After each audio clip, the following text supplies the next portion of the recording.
They invited the class loser to the 10-year reunion to mock her. She arrived by helicopter. The invitation arrived like a wound reopening. After years of silence, 10 years had passed since graduation, yet the cruel nickname still clung to the edges of memory like smoke that refused to disappear. At the bottom of the elegant reunion card, written almost carelessly beneath golden lettering, was a line that made her hands freeze. Hope life finally worked out for you. For most people, it would have looked harmless. For her, it carried the weight of 1,000 humiliations. The same classmates who once laughed when she wore faded clothes. The same people who mocked her dreams and called her the class loser. The same people who made sure she ate lunch alone and walked school hallways with her eyes lowered. And now they wanted her back. Not because they missed her. Because some people never grow out of cruelty. Before we continue, what a hound.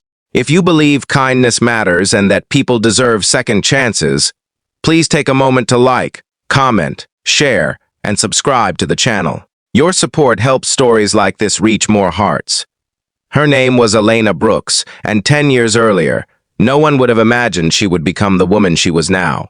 Back in high school, Elena was invisible when people needed someone to value, and unforgettable when they needed someone to ridicule. She came from a struggling family on the outskirts of town where bills arrived faster than money. Her father had once worked construction, but developed severe back problems after an accident, leaving him unable to provide steadily. Her mother cleaned motel rooms during long shifts that left her hands cracked and her smile exhausted. Elena wore hand-me-down sweaters that never fit properly. Her shoes were repaired more times than replaced. While other girls discussed vacations and birthday parties, Elena worried whether the electricity would stay on through winter. But poverty alone was never why they mocked her. It was her hope. Elena believed impossible things. She loved books about innovation and engineering. While others laughed through chemistry class, she stayed behind asking questions about machines, aviation, and renewable energy. She kept notebooks filled with sketches of inventions and designs. She barely understood, yet desperately wanted to learn. The popular students treated her dreams as entertainment. At the center of that circle stood Madison Clark, admired, wealthy, and dangerously charismatic. Madison knew exactly how to turn a room against someone without ever appearing openly cruel. She would smile while delivering insults, sharp enough to cut through confidence. By senior year, Elena had become a permanent joke. They laughed when she said she wanted to work in aerospace technology. They laughed when she entered science competitions using recycled materials. They laughed hardest the day she tripped while presenting a project, scattering papers across the classroom floor. Simonin whispered, "Class loser." The nickname spread instantly, and like many wounds born in adolescence, it stayed. Graduation should have felt liberating, but for Elena it felt like standing at the edge of an uncertain cliff. She had excellent grades, but no financial safety. Scholarships covered only part of college expenses. Her father's medical condition worsened.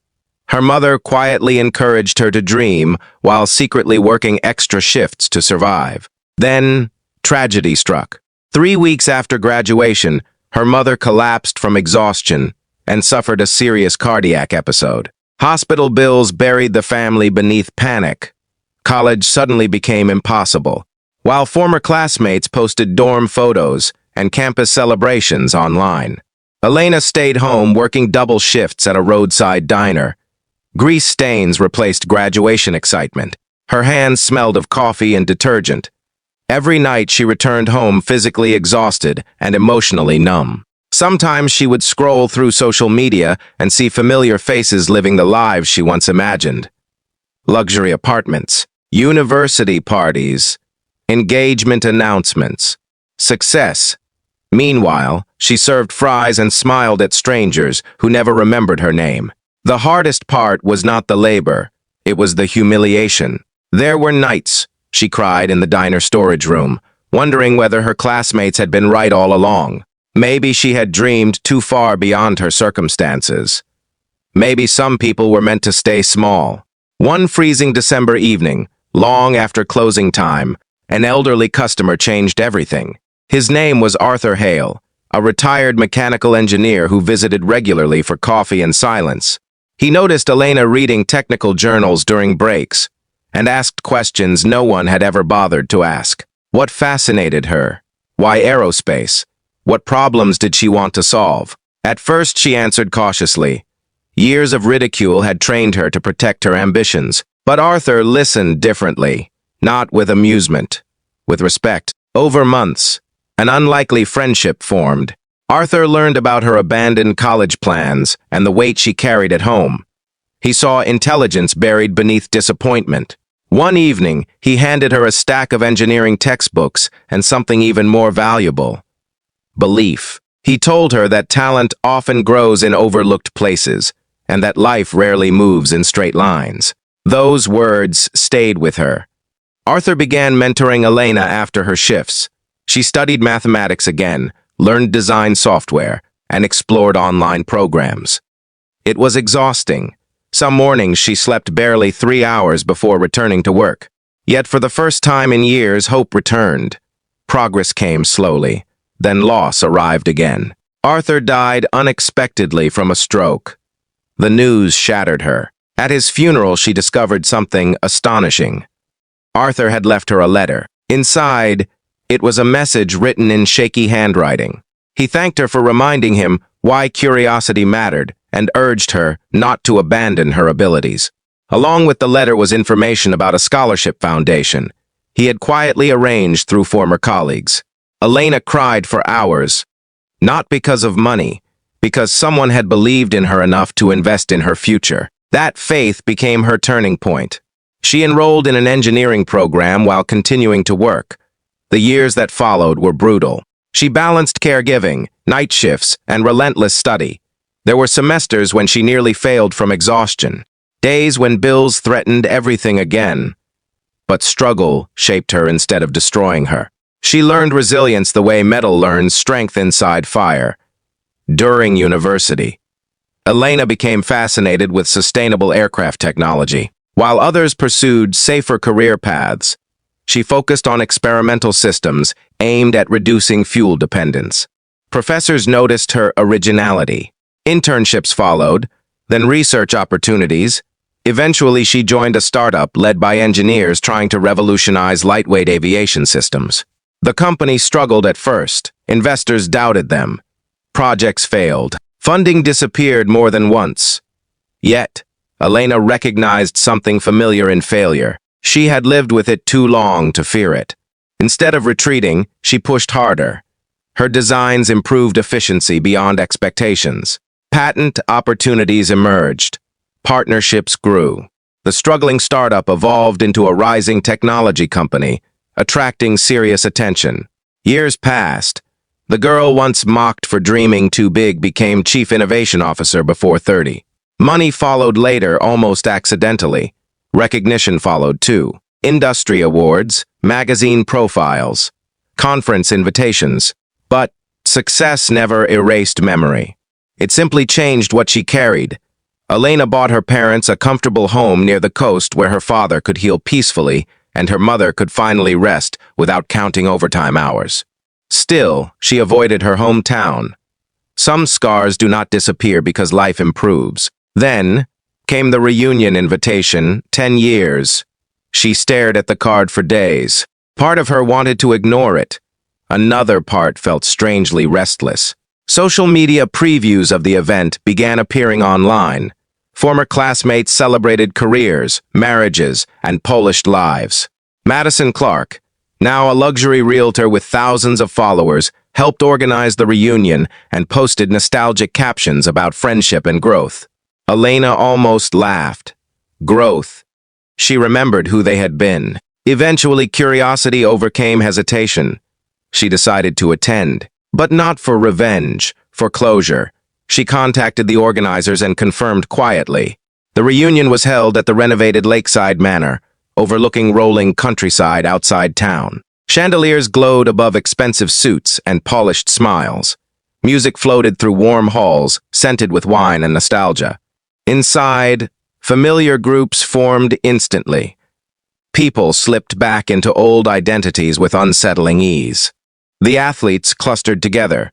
The former popular crowd dominated conversation. and despite adulthood, subtle hierarchies remained. Madison looked unchanged except more refined, her confidence sharpened by years of admiration. When Elena's name surfaced, "Wanao Wumph," whispers followed. Few had seen her online. Most assumed she lived an ordinary life somewhere far away. Some assumed worse. Madison casually joked that Elena probably would not come. The laughter around her carried an uncomfortable edge. Outside evening settled over the estate. Then came the sound, at first distant, then unmistakable. A helicopter. Conversation stopped. Guests moved toward windows and terraces. The aircraft descended across the manor grounds, wind tearing through decorated tables and sending shocked murmurs through the crowd. No one understood until the door opened. Elena stepped out, not dressed in arrogance, not draped in exaggerated wealth, but impossibly composed. Her dark, tailored suit moved against the rotor wind. Confidence rested on her shoulders without demanding attention. She looked neither triumphant nor angry, simply certain of herself. For several seconds, silence ruled. Recognition spread slowly, then disbelief. Madison's expression stiffened. The class loser had arrived by helicopter. Yet, what stunned them most was not the helicopter itself. It was Elena. Because confidence transforms people more powerfully than money ever can. She entered the manor calmly. Eyes followed her everywhere. Conversations stumbled. Former classmates approached cautiously, suddenly eager to reconnect.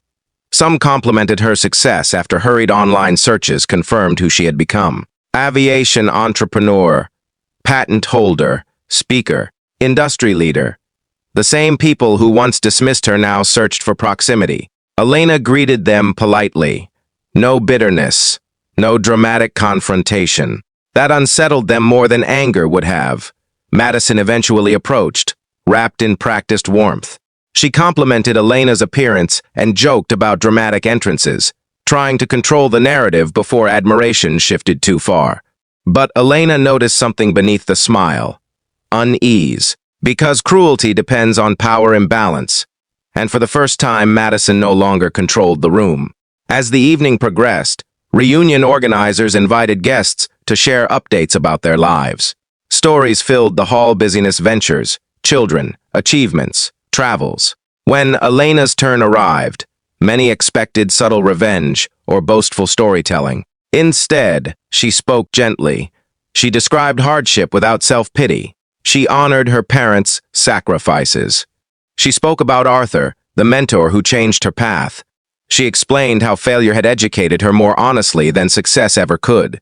Then, she said something that silenced the room.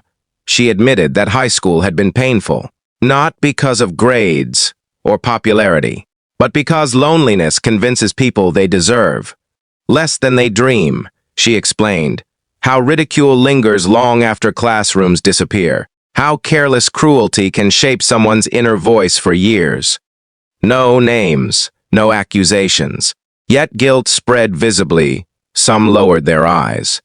Madison remained motionless. Elena finished by saying she once believed arriving successful would heal old wounds. But she had learned something different. Healing begins when people stop needing approval from those who once misunderstood them. The applause that followed felt uncertain at first. Then sincere because truth, spoken without vengeance, carries unusual power. As the evening ended, Madison found Elena standing outside overlooking the dark lake. The confident woman who once ruled school corridors seemed smaller now, stripped of audience and performance. For the first time, she apologized. Not perfectly, not dramatically, but honestly enough to reveal regret. Elena listened. And then she forgave her, not because the past did not matter, but because carrying hatred had become heavier than carrying memory. Before we reach the ending, here's a special request for you.